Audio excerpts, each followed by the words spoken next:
It is in response to God's love and mercy, revealed in the salvation wrought for us in the whole human race through His beloved Son, the Lord Jesus Christ, that we desire to live for God as fully as possible, to love Him, trust Him, obey Him, and serve Him. As it turns out, I ended up discerning that my state of life ultimately would be, I was called to be married. It's my experience that being on mission is a huge part of why I live single for the Lord. I chose to make a commitment to live single. I made a lifelong commitment. So when the direction of my life changed to marriage, it was actually very helpful to have had those years to build those relationships with sisters and with brothers. The short answer for why I decided to live single for the Lord is because I believe God invited me to do it and enabled me to do it.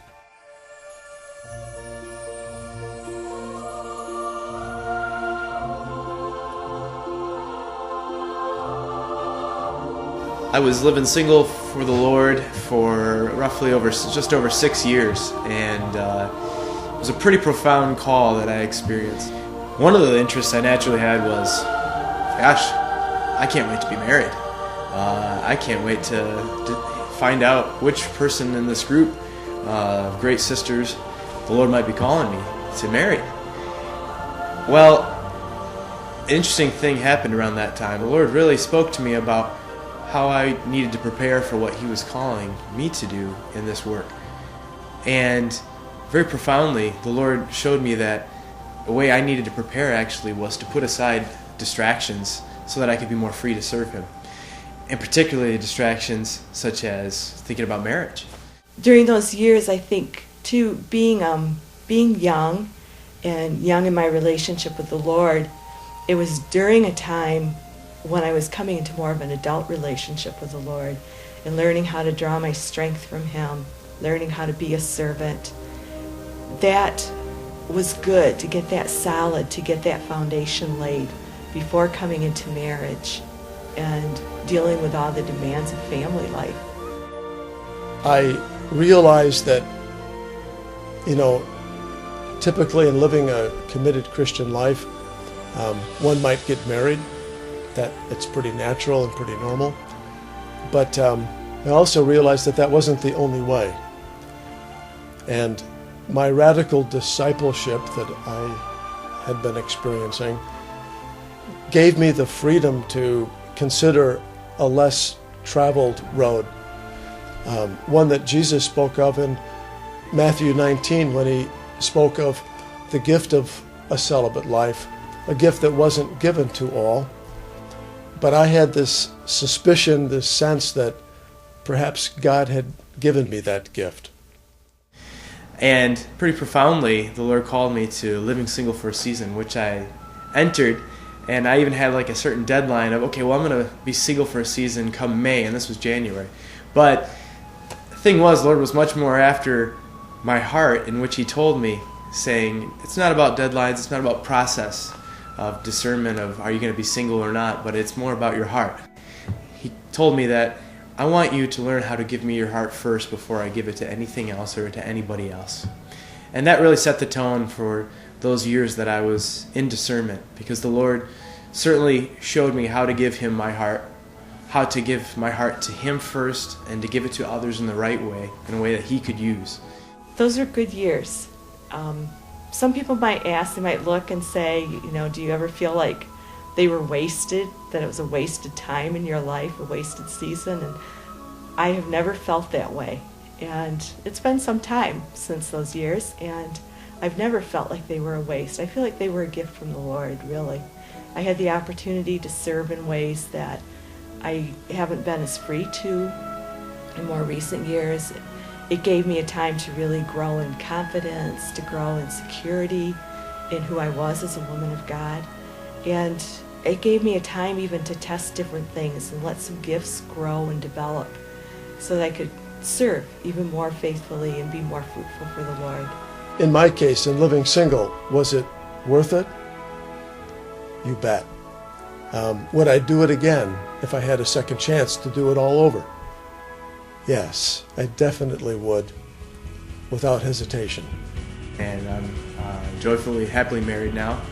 And I have to say that the Lord did quite an amazing work in showing me how to give Him my heart first before giving it to anyone or anything else. Even in my relationship with my wife, we both recognize that our hearts belong to the Lord first and foremost, and that's what allows us to be able to love the way that He's called a husband and wife to love, and to build the kingdom through service and through our family life. I'd say it was a blessing, and it's worth it as a disciple to seek out the Lord as an expression of our love for the Lord, to seek out what His will is for our life.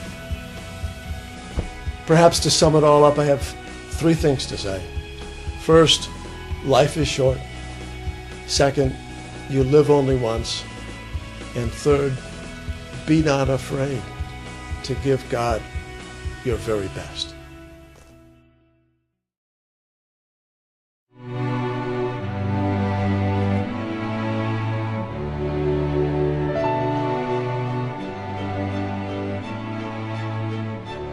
As somebody who is part of a community of disciples on mission, it's my experience that being on mission is a huge part of why I live single for the Lord.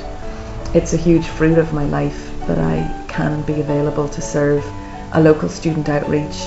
In my job with Kairos Europe, I have a freedom to work in training with young people.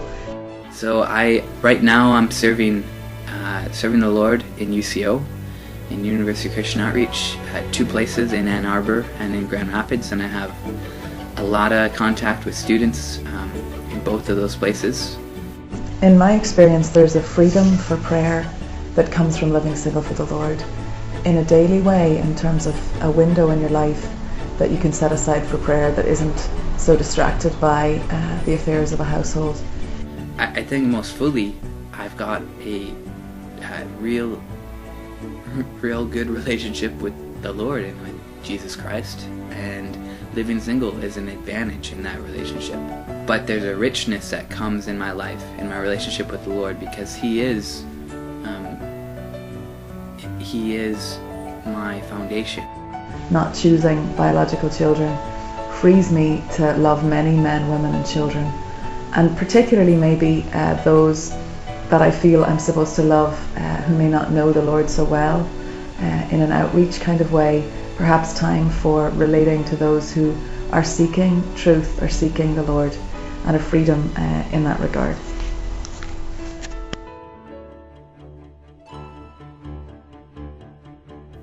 Have a lot of fun in what the Lord's called me to. It was an invitation. It was something He invited me to choose out of love for Him.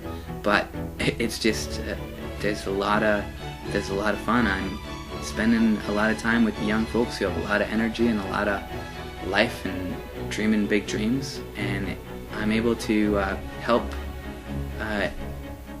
them grow to be able to do those things, and I'm able to be inspired and encouraged by my contact with them. So it's a really good mission, and it might not be what I do.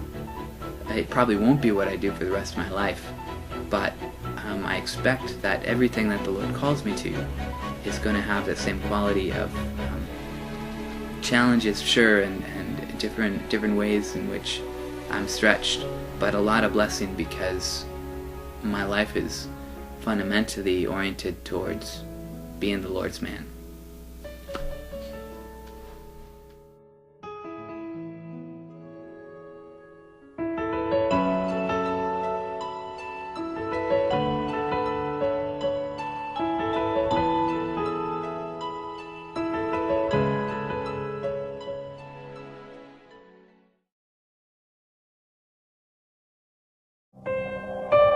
Thank you.